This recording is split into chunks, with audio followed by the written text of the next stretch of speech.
Hi guys, before we get into today's video, I just want to welcome the new subscribers to the channel. The past few videos have done really well, which has caused an influx of new subscribers. And if you're not subscribed yet, you're welcome to press that subscribe button as well, because we're aiming for 20,000 subscribers. Unfortunately, with all these new people coming to the channel, the comments about my annoying voice and accent are starting again. Luckily for these people, we have a unique policy on the channel.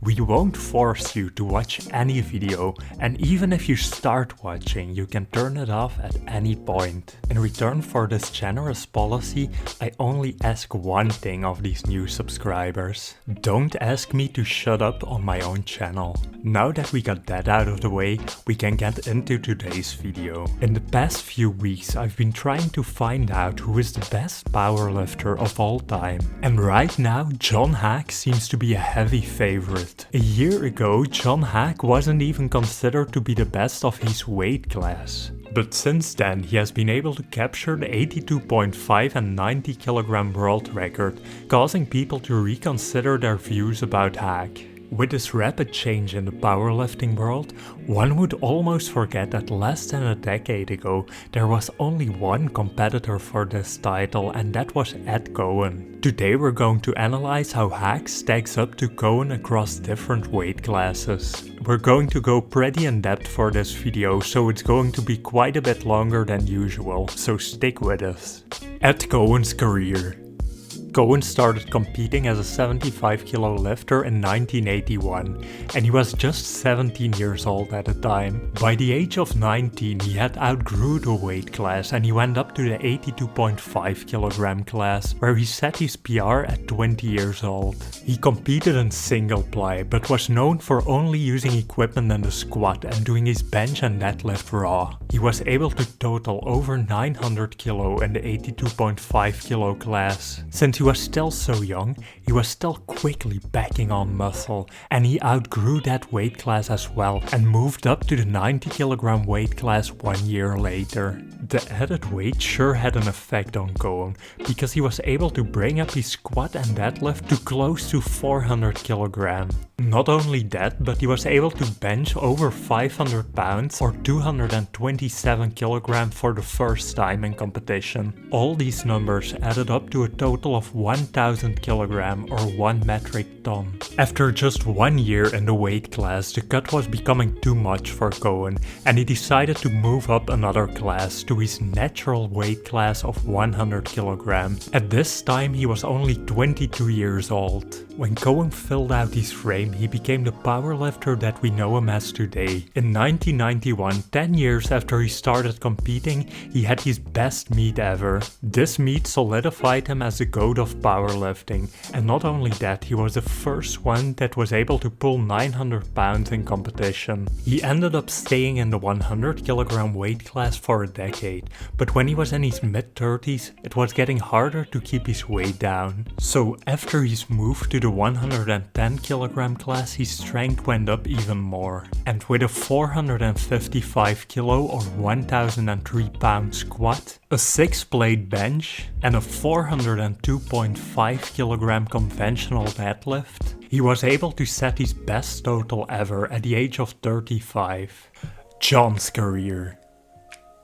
As we mentioned earlier, John's strength has completely exploded in the past year. John had his best meet last year in the 82.5 kilo class, where he was able to total 907.5 kilo or 2000 pounds. This also caused John to top the pound for pound rankings when we used the DOTS formula. With there being virtually no competition for him in the weight class, he decided to move up. A few months after breaking the record in the 82.5 kilo class, he had his first meet at 90 kg. This didn't give him nearly enough time to fill out the weight class, so he basically competed as an 82.5 kg lifter that didn't cut. He was still able to gain some advantage, because he totaled 25 kilograms more than his previous best total, enough to break the record again. Having gained more weight, he decided to compete again later that year. year. He only got in his first squat attempt because of technical errors,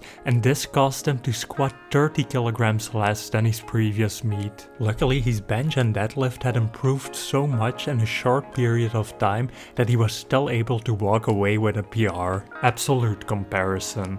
Before we get into the actual comparison, I want to address a statement that I see a lot of old school lifters making, and that is that an early squat suit is the same as a singlet and barely added anything to your squat.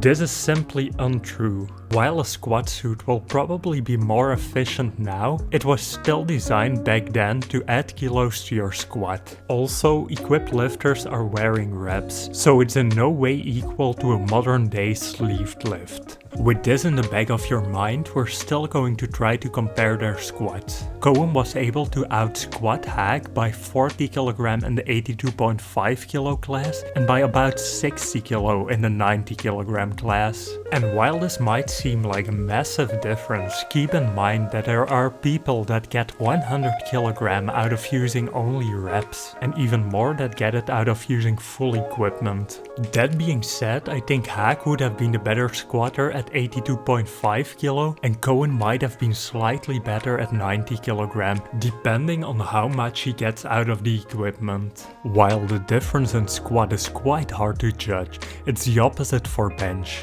The difference in both weight classes is about 30 kg between the two. And as we will see later, this just might be the determining factor. In the lower weight class, John was able to beat Ed at deadlifts, but at 90 kg they were pretty head to head. So we can pretty conclusively say that Haack would have out-totaled Ed at both 82.5 and 90 kg.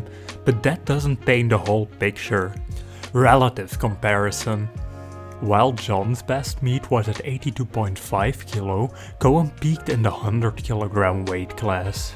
And when we compare these two meets based on dots, a different picture is painted. We can see the difference in dot score is almost completely made up by the major difference in squat. And the difference in bench and deadlift is still possible to overcome by Coan, but it all boils down to this. If Coan would have been able to squat over 365 kg, then he would have a better dot score than Haack. To me, this doesn't seem unrealistic, so it might just be too early to say that Haack is better than Coan. Let us know in the comments what you think.